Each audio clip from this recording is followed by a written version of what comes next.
历史姊妹不是很久，所以如果我没有听过她过去的故事也很正常。但是认识罗传道有一些年，甚至我们还在一个屋子里面住过，但我却不是很知道她的故事，似乎有一点反常。今天我觉得听这两个故事让我印象会很深刻。一个像小强一样的活着，几乎要死他特别分享的那一段，他觉得活不下来。罗传道也是一样，一个理工科的高材生，但是元宵节的时候，他似乎也觉得应该活不下来了，但是他们终于活下来。那我今天分享第三个故事是一个年轻人，他没有活下来。当那一天正是他出殡的日子，左邻右舍，加上他自己年迈的妈妈，他没有父亲，母亲感到非常的绝望，非常的痛苦，想起自己的孩子正是青春年少，一个寡妇，一个没有丈夫的女人，她一生当中唯一的盼望就是她唯一的儿子。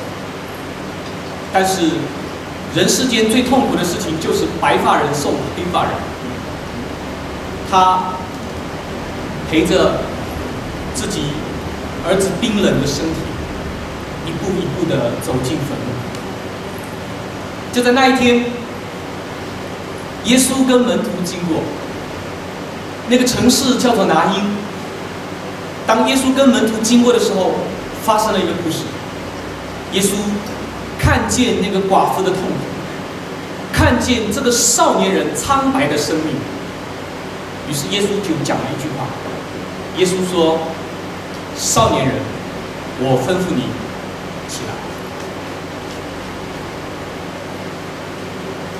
各位，人生之夜，我们稍微探讨一下人生最重要的追求。我不知道对你来讲，你的人生在追求什么？我想我们很简单的从几个方面来看。绝大部分的人，他一生所追求的是跟物质有关。大家知道拿因城，这个城市2年多前我经过，经过的时候呢，我很想下车去看一看这个圣经故事里面讲到的这个城市。拿因的名字的意思是绿荫之地，绿草如茵，就整个的环境非常的好，非常的清幽，很适合人居住。当我经过的时候，我发现真的是如此。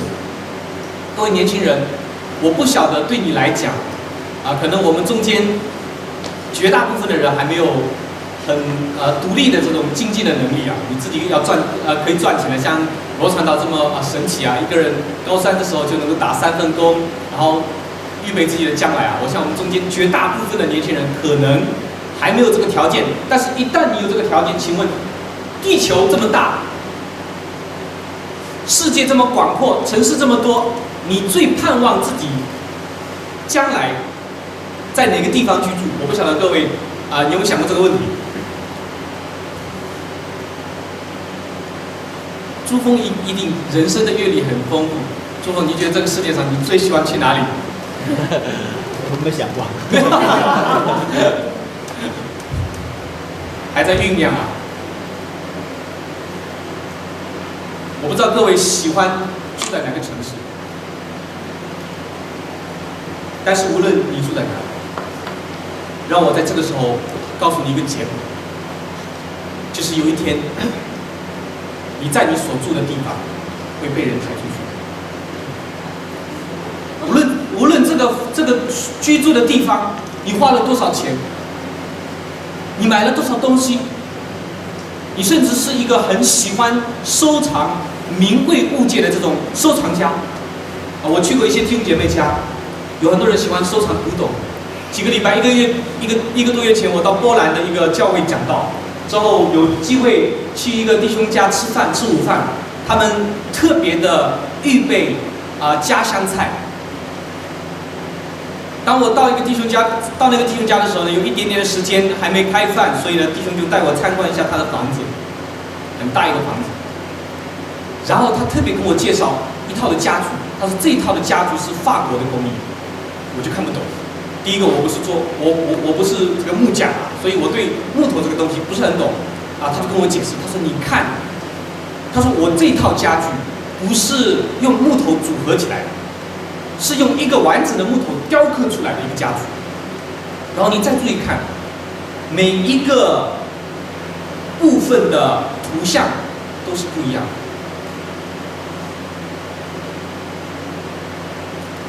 各位年轻人，你以后一定会有机会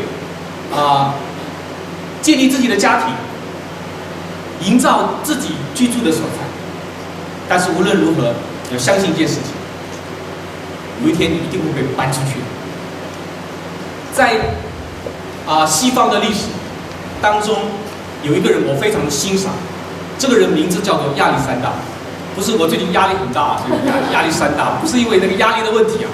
亚历山大他很年轻的时候，带着希腊的军队南征北战，所向披靡。你知道希腊的帝国非常强大的地方，就是因为亚历山大这个人。当他带着自己100万的雄师，一直打到东方，据说打到了印度跟中国的交界，从欧洲打到亚洲，打到中国的交界。你知道他如果继续打下去的时候会到哪里？说不定今天中国是讲希腊文的，但是当他打到那个边界的时候，碰到一个农民，于是他就问那个农民，他说这里是哪里？人世间有许多神奇的事情，好像罗传道刚才在他的见证当中，就很多神奇的故事。那天也很神奇。这个老农竟然告诉他说：“这是世界的尽头。”你知道，本来亚历山大还非常有冲劲的，年轻人30多岁，但是这个老农民告诉他说：“这是世界的尽头”的时候，他的人生突然在最高峰的时候，一下子跌到谷底。为什么？因为他说：“难道这就是我的人生吗？难道我年纪轻轻，没有这个世界已经没有让我可以征服的吗？”部队也非常的疲惫，死伤也非常的多，所以他就带着这样的一个部队回到了希腊。在这个沿途的当中，他病了，而且一病不起。回到希腊的时候，医生宣告已经没有办法。临死的时候，他告诉自己的太太，他对他太太说：“我死的时候只有一个愿望，这个愿望就是，请你把我的棺木、我的棺材旁边挖2个洞，然后把我的尸体放在棺木的当中，2只手就伸出来，到雅典城每一个大街小巷巡回1周。为什么呢？大家知道圣经里面也讲过一句很类似的话，约伯记告诉我们，我们赤身的出于什么？赤身的出于母胎，也必赤身的归回。各位亲爱的年轻人，人的一生就是如此。我们从0开始，以后呢，无论你人生追求有多么丰富，倘若你的人生追求的最终的价值是物质的话，最终一定归零。当你人生结束的那一刻，所有的这一切都跟你无关，仿佛那个少年。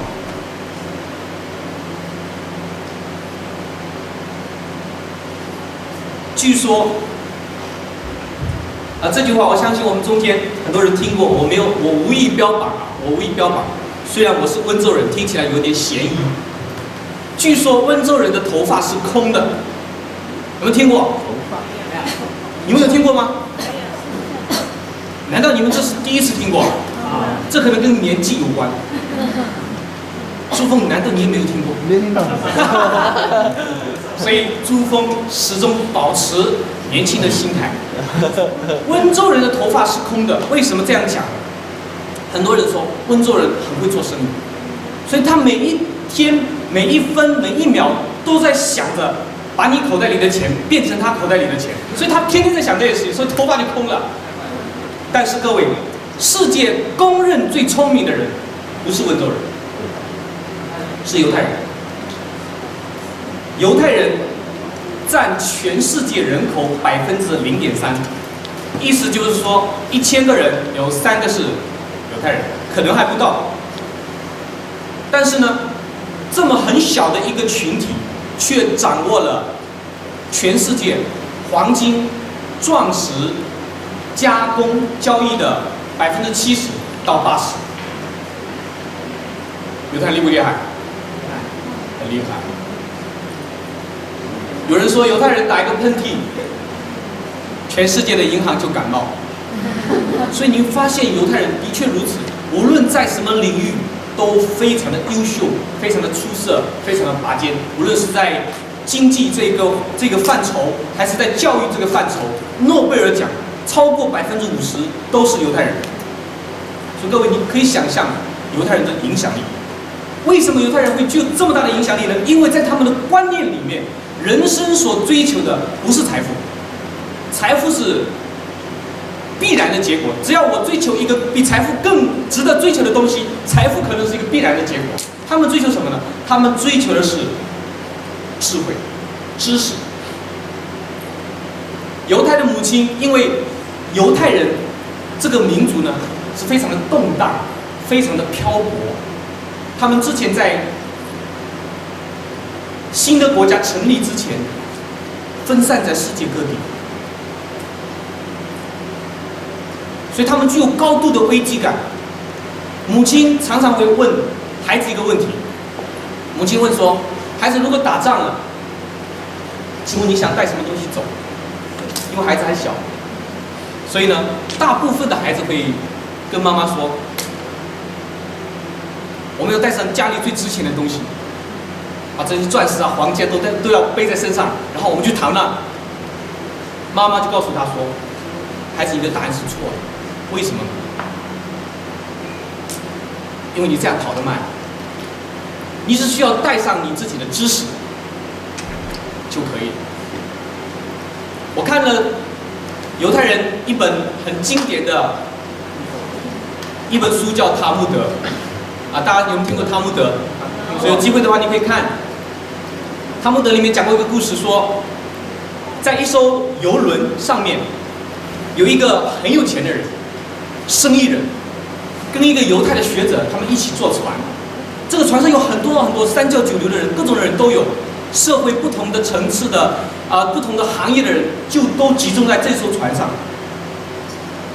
这艘船上只有那个生意人最有钱。很多人就喜欢听他讲话，因为他有钱，希望从他的口中听到致富之道，怎么样可以赚钱然后那个人就夸夸其谈的，口若悬河，不停的告诉别人说钱是这么赚的，那样赚的。船上有一个犹太的学者，这个人满腹经纶，一肚子的学问，但是不是那么有钱，人也很低调。第二天碰到了索马里海盗，海盗上船的时候，一看这些海盗都有经验的，一看就知道那个，哇，好有钱啊！我找的就是你。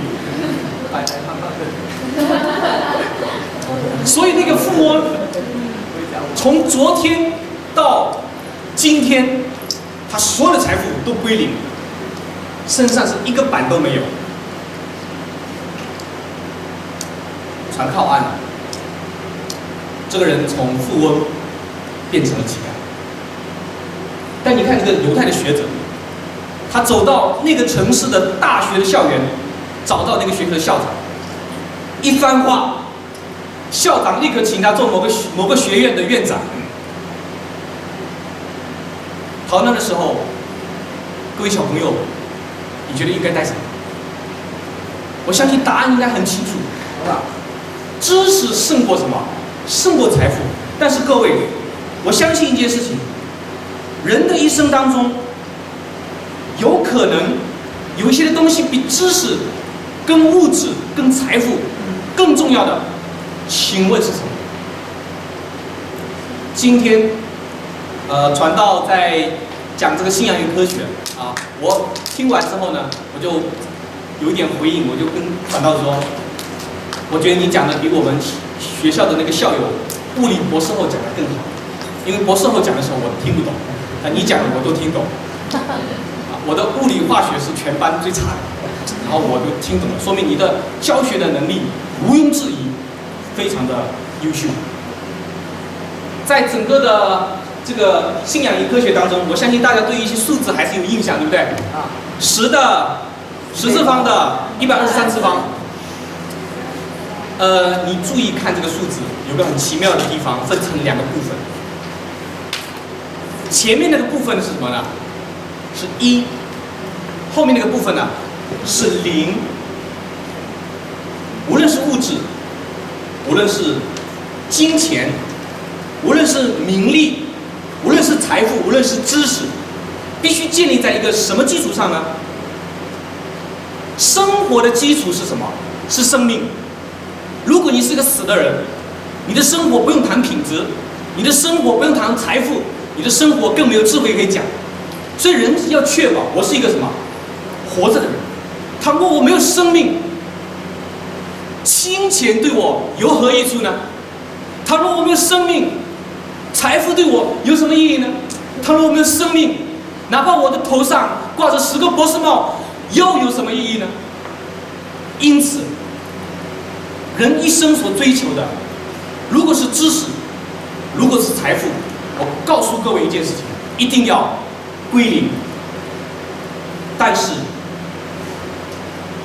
各位，从圣经的角度，我来观察，我总结了一下，生命有3个特性，太短暂。为什么呢？因为你如果有读圣经，如果有读诗篇90篇，诗篇里面告诉我们的说，人的生命是，人一生的年日是多少岁？70岁。若是强壮呢，可到80岁。可是有什么可以夸的呢？人一生好像早晨生长的草，晚上就枯干了。我记得在04年的时候，我读神学上的第1门课，我常常喜欢问一些天堂的问题。于是我问我的院长，我说苏院长，他叫苏文龙，我说苏院长，我们2个人之间呢，正常的情况之下呢，一定是你先走了，然后我再来。他说同学请注意，台湾流行一句话，他说棺材不是为老人预备的，是为什么？死人预备的。但无论如何，无论你是老人，你是中壮年，你是儿童，当你走进殡仪馆，当你看到一具一具冰冷带坟的尸体，你就知道人的一生啊，非常短暂。人的一生不但短暂，而且很脆弱。无论你是练南拳北腿，还是你过去练过降龙18掌，我告诉你一件事情，有时候人就是这么脆弱，都找不到原因，可是就这么躺下来。人的一生不但脆弱，而且随机，也就是说，谁也不知道自己什么时候走，明白我的意思吗？说不定那个就是你，因为圣经说，我本来要到哪个地方去做生意，或者明天，或者后天，但是雅各书告诉我们说，人的生命不过像天上的一朵云彩，刹那间就不见了。我一生，我不敢讲一生啊，如果是一生的话，就表示我明天就跟大家不再见了。我活到这么大，有几件事情让我很受刺激。我在欧华神学院的时候，我们亲手为同学举办丧礼，你知道那个感觉吗？我的那一堆同学来自台湾，我们在一起的时候建立了感情。人是有感情的活物。我记得那个礼拜天，我们教会有个姐妹要往中国去，所以她很自然在聚会结束之后就跑过来说：“你为我祷告，我明天要回中国。”我看到我的那对台湾的同学在我身边，我就出于礼貌，我说好，我们一起来祷告，我们就手拉着手，我就请我的同学为那个姐妹回国的姐妹祷告，祷告完了，那个姐妹走了。之后呢，因为我在我们自己的教会巴塞罗那的教会，所以呢，我们一般情况我在教会一待就待一天。我们教会有两次的聚会，一个是早堂的聚会，一个是下午堂的聚会。然后早堂聚会结束以后呢，祷告之后，我的同学就跟我说：“高阳再见。”我说再见。当我第二天回到学校的时候，同学告诉我，前一个晚上12点钟，我的同学脑充血，读书读到脑充血，所以罗传道读完了打乒乓，乒乓打完了洗脸，这是上帝的怜悯。我的同学脑充血，我一下子震撼了。那天早上我们还要上课，我居然还要上课。上完课之后，我就要求我另外一个同学，我们一起去医院看他。我抓住我同学的手，我讲不出一句话。然后我喊着他的名字，他没有醒过来，他就流泪了，我也流泪了。第10天，神就把他接走。我们为同学举办丧礼。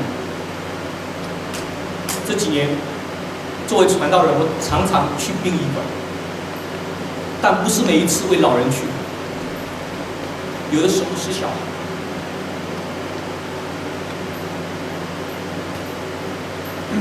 我甚至要陪着家属走到那个火炉的门口，看着那个棺木被推进去，那一刹那，你突然发现，你人生要追求的，你人生所有在那一刹那推进去的时候，所有的爱恨情仇，所有人生的梦想、目标、理想，都化为灰烬。各位，这就是你要追求的人生。